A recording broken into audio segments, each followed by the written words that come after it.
The edge forward spot, a massive opportunity for pods and for big claims in NRL fantasy. We're going to be tearing into it. And Biz, I'm just going to jump right in here because we have two big guns in the number one spots. I'll let you go first. Dave Fafita, what are you thinking here? I've got Dave Fafita. He's ahead of schedule. He played in the preseason. Bad defensive lapse to let Brisbane's first try in. But look, who didn't have a defensive lapse for the Titans? They lost by 50-odd. But we've seen Fafita, when he's getting the minutes, he's a 65, 70-point guy. Mm-hmm. Last year, he barely scored any tries. I think he averaged about 0.2, 0.3 tries a game at edge. Yep. Usually that number is about 0.7 plus. So I think Titans get better this year. I think he's 1 year more mature.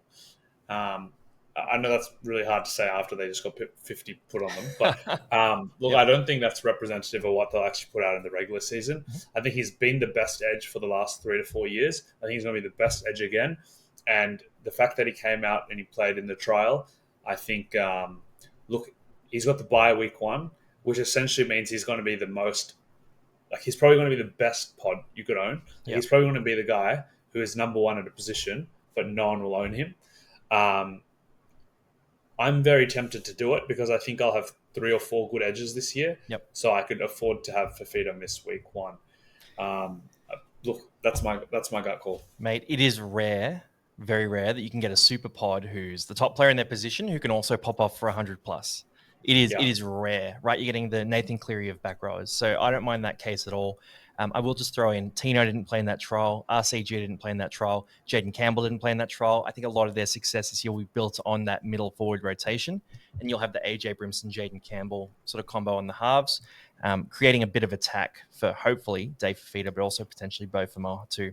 So look, I don't mind the Dave Fafita case. He's not in my top 5 just because I worry about injuries round 1. Well, round 2, I guess, for him. But at the same time, I can see the upside there. I'm going to go with Gus Crichton. I think Gus Crichton's a much better pick than Dave Fafita. Much better than Dave Fafita. Wow, okay. Why are you going to put it like that? Look, my case here is the opposite of yours. So you're saying the Titans will be all right, and that'll be good for Fafita. I'm saying the Roosters will suck, and that will be good for Gus Crichton. Because imagine it right now, right? He gets the ball shoveled across to him. You know who's not running the ball? Chad Townsend and Sandon Smith. So they're going to shovel the ball across to Gus Crichton. He's going to get the ball. There's no Joey Manu. There's no Suoli'i. There's none of these guys. And he's going to have to sort of run across field, fend a couple of guys, throw an offload. And suddenly that was 10 points and we're 30 seconds into the game, right? So Gussie Crichton, I just cannot stop seeing it. And so I'm locked in on him. In terms of the stat case, he's priced at a 54. His last year average when he played 60-plus minutes was 59. So just on that, that's 5 points of value. You then throw in historical averages. So 2022, it was a 55 average. 2021, it was a 60 average. And 2020 was a 67 average. So it's going in the wrong direction, but he has historically pumped out big numbers. And I don't think he's reliant on the Roosters being a great side. So I look at Gus Crichton and I just want to start with him. And it's a similar thing. He's a bit of a pod right now. Not many are getting onto him, but doesn't have that bye to deal with. So I'm pretty pumped up about Gus. The only, I like the analysis. I like going with a top gun in this position. Yep. My only knock is that I think I'm going to have way too many Roosters. Like, you're going to have Sandon Smith. You're going to have Mark. You're going to have Robert Toya. You're going to have Connor Watson. You might have Sia Wong. No spoilers for later in the video. But there's a lot of Roosters to be carrying week 1. So, look, I know, they don't have that earlier bye, so it's not an issue. But that's my one knock on Angus because I do think he can average 60 plus again. Yeah. So we got a couple of beasts there. We've got the same strategy, right? It's that top, premier anchor back rower. I think we should start with each of them and just see how it goes because it's different to everyone else. Why not? I got Fafita on my team right now. So as of this morning, yep, that's juicy, man. I'll throw to you for your number 2. Yeah, I think we both have the same number 2s here. Isaiah Papali'i. Now, you are hotter on him than I am. I'm kind of I'm in the camp that I don't fully believe it, but I don't want to overthink it. The stats at Parramatta were fantastic. In 2022, at the Eels, he averaged 63 and then 71 in 2021 when he's playing big minutes. They're incredible numbers. Yep. But then on the other side of that, he was pretty average at the Warriors and pretty average at the Tigers. So which one is the real Isaiah Papali'i? I don't really know. I think there's a lot of Like, I don't think he plays huge minutes at Penrith.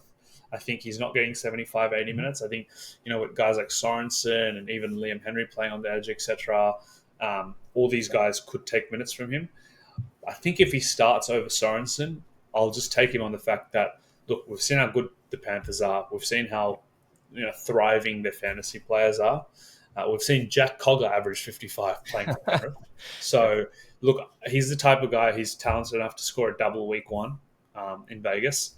And you're sitting there for a week while waiting for the other squads to play, and you're just wishing you could start again. So I think I don't love it, but I don't want to overthink it. If it doesn't pan out, so be it. He'll be in my team. Yeah, I mean, he was a disaster at the Tigers. It was a total disaster. But even with that, if you go 60-plus minutes last year, it was a 54 average. I also want to throw your attention to that back row spot. We've seen Hosking absolutely dominate there, but Hosking has dominated everywhere. We saw Scott Sorensen average 52 there. Now, that is what fills me with confidence, because I think Isaiah Papali'i, I'm looking for any excuse to buy him. Like 622K, priced at a 46. There is no downside in this opportunity with Papali'i, and it's all upside.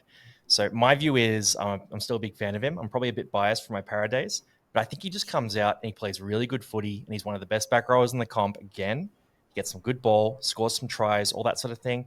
And it doesn't really matter what the role was planned to be for round one, because he is just so good that they just run him for big minutes and run the ball his way a bunch. So Papali'i, I'm looking for any excuse. If they come out and say he's going to play 40 minutes or something like that, I won't get him, obviously.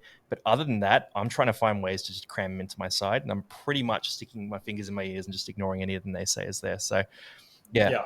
And he can play in the prop rotation as well, if need be. So his versatility will help him. And like we talked about, it's a big thing. Yeah, exactly. And we did talk about, like, in off record, that the guys he's competing with, like Sorensen, Liam Martin, they've had their injury crowd. Like, Sorensen barely got on the field last year, so Papali'i is actually pretty durable. So it helps him there too. But we both have a unanimous number 3 as well, in a similar kind of bounce back second rower, ex-Tiger. You want to take this one? Yeah, I'll talk about him. So priced at 44, similar price point. Again, just tons of pedigree, right? So if we go to historical averages in 60 minutes. Longy, we haven't even mentioned him yet. You got to mention who it is. He's on the screen. It's John Bateman. Johnny Bateman. Oh, yeah.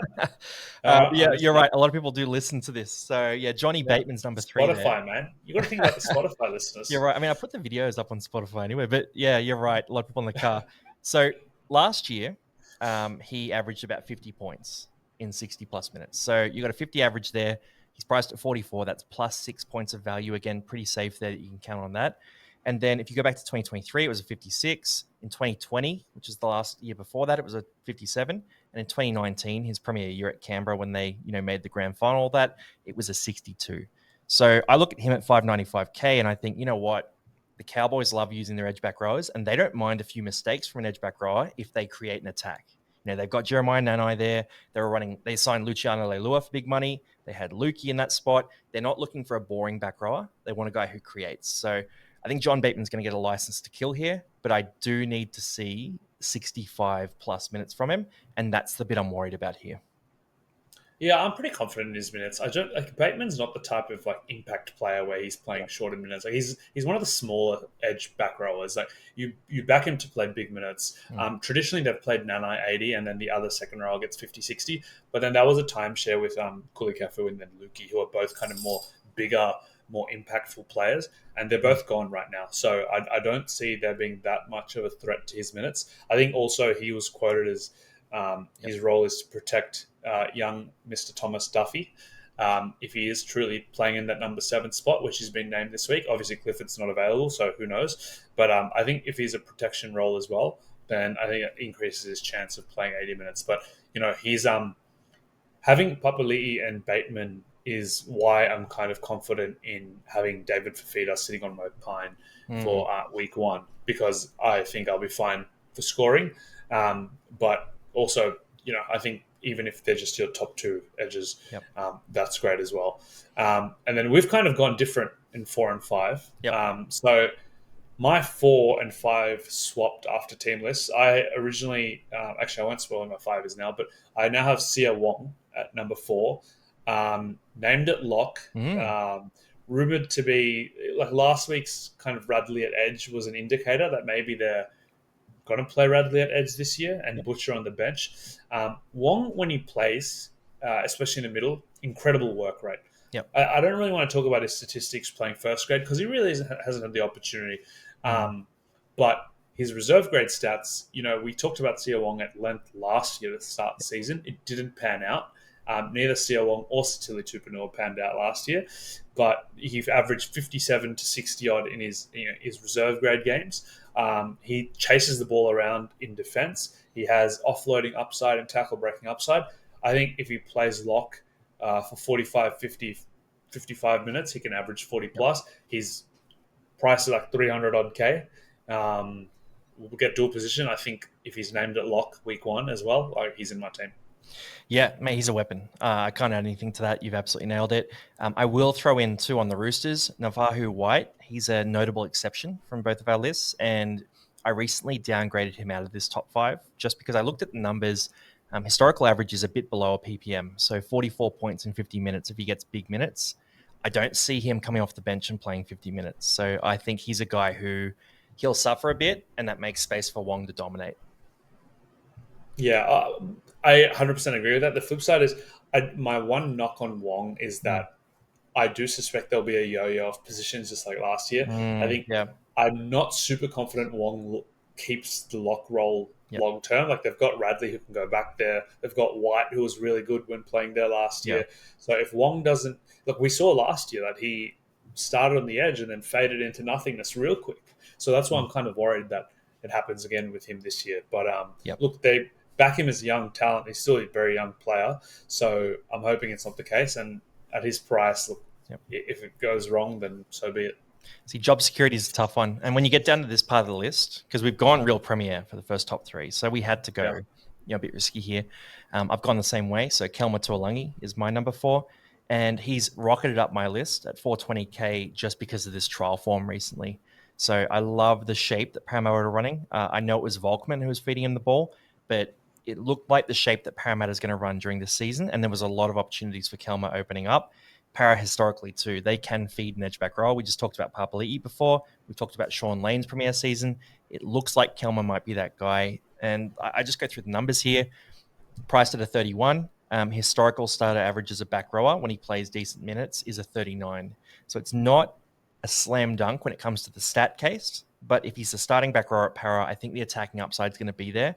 And I think that bumps up to a 45, even if it's temporary for the start of the year. So I'm pretty hyped on Kelma if he can get that starting spot, earn big minutes, and play well in the trial games this week. Yeah, I think Kelma's been he was one of the best on field in the preseason game last week.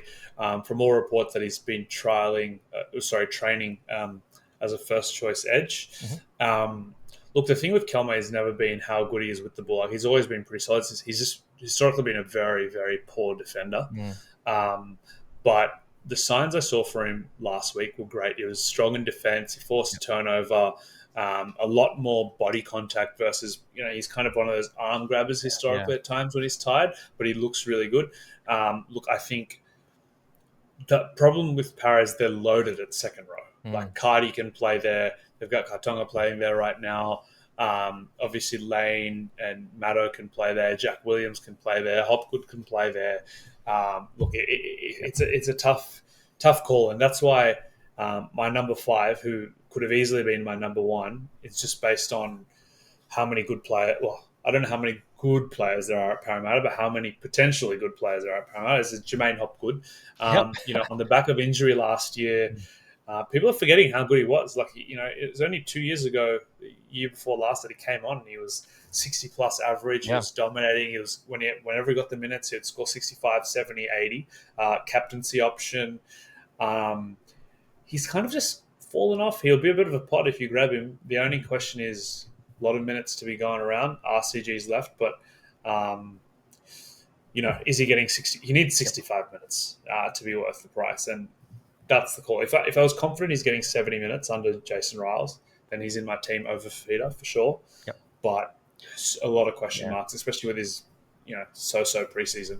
Yeah, the minutes are dicey. I will say the fact that he's been named for this trial game this week is very encouraging because he was a bit dicey for round 1 at one point. So if he's playing a trial, he's clearly doing all right.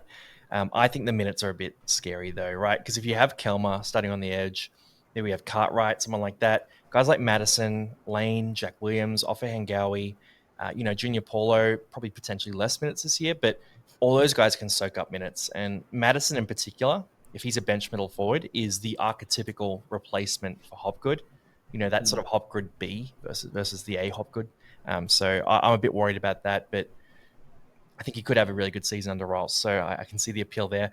I've gone a different way here, and I've really just gone cheapy placeholder, basically. So Leka Halasima, predominantly based on trial form. So statistically in the past, he hasn't been crash hot when he's played first grade. He has a bit of a tough path to minutes as well. So Mitch Barnett, James Fisher-Harris are there. Aaron Clark, Dylan Walker eating up minutes at lock too. But I just think he's a young guy who they really like, and he has been super hot in these trial games, getting a lot of shout outs. Willie Mason was breaking down some of his film. I think when you have a player like that, you just give them more and more minutes. And as a middle forward, there are minutes there to be had, especially in a Warriors team that usually carries a utility on the bench as well. So I just think Halasima at 250K, if there aren't any other good cash cows, is a guy that maybe you can stash back to talent, wait for things to open up, and at some point he'll pop off. So he could be that real desperation play that covers a couple of positions for you too. Yeah, it's a good call. I mean, I don't really know enough about him, so I haven't got him in my team right now. But if he's there week one, I think why not? A couple other guys we'll mention. I mean, that's both our top fives, and I don't know if you want to talk about him. I really don't want to talk about Jack Kazewski ever again. Yeah. So I mean, here's the alternative, right? So 250K, you can jump on him. So Halasima is a guy who can earn minutes and has a bunch of talent. Jezewski is kind of the opposite. So not a lot of pedigree, but has been talked about as the starter over Piakura. My concern there is Ricky is a pretty solid 80-minute back rower, and Piakura is a guy who was in the Origin development squad last year. So from a general over footy Fafita. sense, yeah. But from a general footy sense, I would be shocked if they didn't give Piakura minutes off the bench or plan to bring him back in after some time in reserve grades. So Jezewski is a mistake waiting to happen for your fantasy side. He's currently, I think he might be in my side right now. Actually, I think I might have taken him out for Halasima. 250K. Yeah, Historical I don't average is love it, not good though. but Like it's like no, it's 28 terrible. or something when he starts in Yeah, the back row. yeah. But look, that in that Broncos team, Oh yeah. if he flukes one try week one, Yep. I'm not changing my mind on him. So if I don't start with him round one, I'm not going and buying him. But no, of I course do get not. the No. upside of Like I think the upside is him falling onto a trial too at the start of the just Ben in a Hunt good can do it. Broncos side.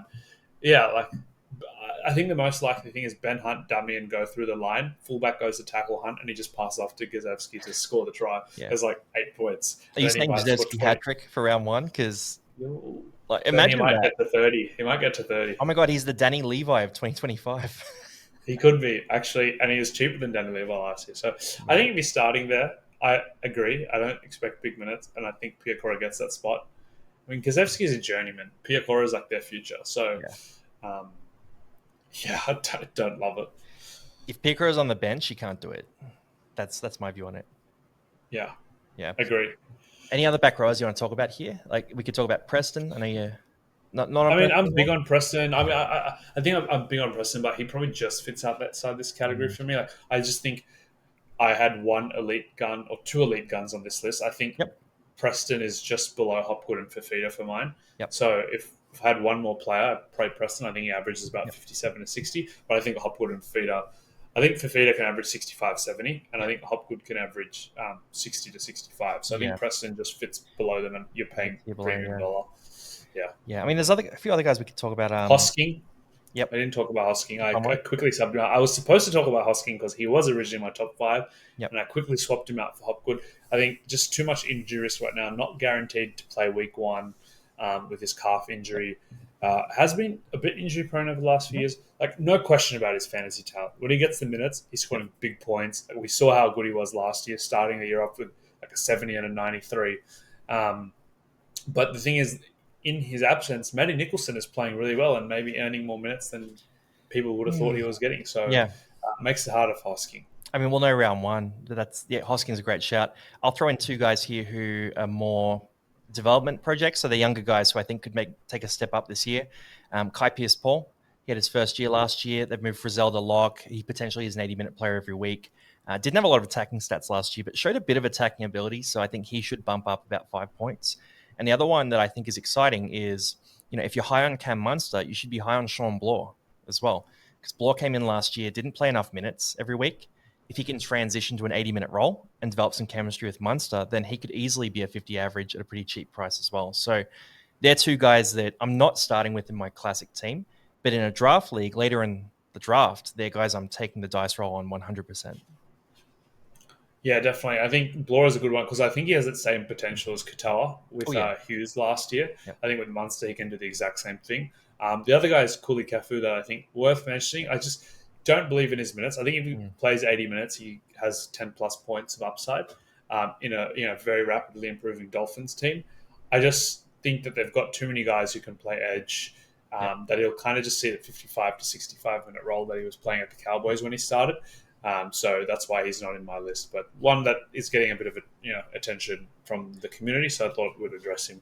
Yeah, Finafuaki's not on my side either, but if people like him, I'm not against it. I'm not telling anyone to sell him, but yeah, I'm not bought into that either. Let's go into our teams here. So from my side, right now as it stands, I've got Angus Crichton in there. I've got Isaiah Papali'i as my other starting back rower. Papali'i and Bateman is a one or the other proposition for me. I kind of want to pick one of them. If they both look fantastic, I might make space for both, but right now it's one or the other. Kelma is sitting on my bench. I'm not totally attached to him, but if he plays well in the trial this week, I'll do that. And then Halassim is sitting down the bottom of my emergencies right now. Yeah, well, I've gone Fafita, Papali, Bateman, and Wong. Yep. I think Fafita honestly drops out for me. I know I just think that I've just got too much money tied up there. And if I'm truly backing Papali and Bateman, I probably don't need Fafita as well, especially because I think guys like Wong and Cholongi are pretty good options. I think the pot of pods. Yeah, I know. I think if Hosking is named week 1 and he's a confirmed start in Vegas, I think I swap out Fafita for Hosking. Okay, yep. But if Hosking's not available, and I think I'll bite the bullet and go with Fafita. And because Wong, I'll just play off my bench. He'll get dual position as well. And I think, Hopgood's probably too expensive for me. So that's why he's lower on my list. So there you go. That's my list. Stack roster. I mean, I hope you go Fafita, but we'll see how it plays out. Obviously, there's a bit of trials to go as well. Guys, that is the Edge back rower. Top 5. So if you're new to fantasy, try and pick from these lists. If you are a veteran and you disagree, let me know in the comments. Otherwise, we'll see on the next one. We've done middle forward, hooker, and we're going to the halves next. Cheers, Biz.